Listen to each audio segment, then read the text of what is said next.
The streets of Egypt have been a battleground, with deadly clashes between security forces and supporters of ousted President Mohamed Morsi.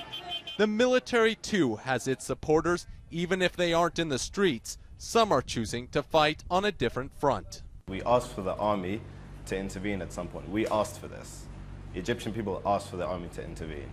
Timmy Mwafi is the co-founder of Cairo Scene, a lifestyle website with a political edge. Support for the military regime's crackdown on pro-Morsi protesters isn't hard to find in this newsroom and on their website. Here, it's seen as unfortunate but necessary. It's devastating to think the numbers which have died on either side. But there were armed people on the street. This will not be acceptable in any other country. Egypt is a country divided as the death toll continues to rise. On one side, you have the military and interim government saying they draw legitimacy from the people, pointing to the millions of protesters who turned out on June 30th demanding Morsi's ouster. On the other side, the Muslim Brotherhood and their allies claim legitimacy from winning previous elections. Both sides see the fate of the country at stake. But the crisis now has some looking for a third option.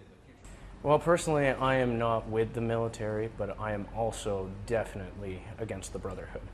I do think that we are finishing the revolution. Unfortunately, right now, there's going to be a lot of ugly days to come before we get to that period where we have normalcy in this country. Despite the large uprising against Morsi, many believe there has to be reconciliation. I do think, and it's very important, that the Muslim Brotherhood should not be excluded, should not be driven underground. There needs to be some inclusion. But with both sides locked in battle, a political solution seems all but impossible.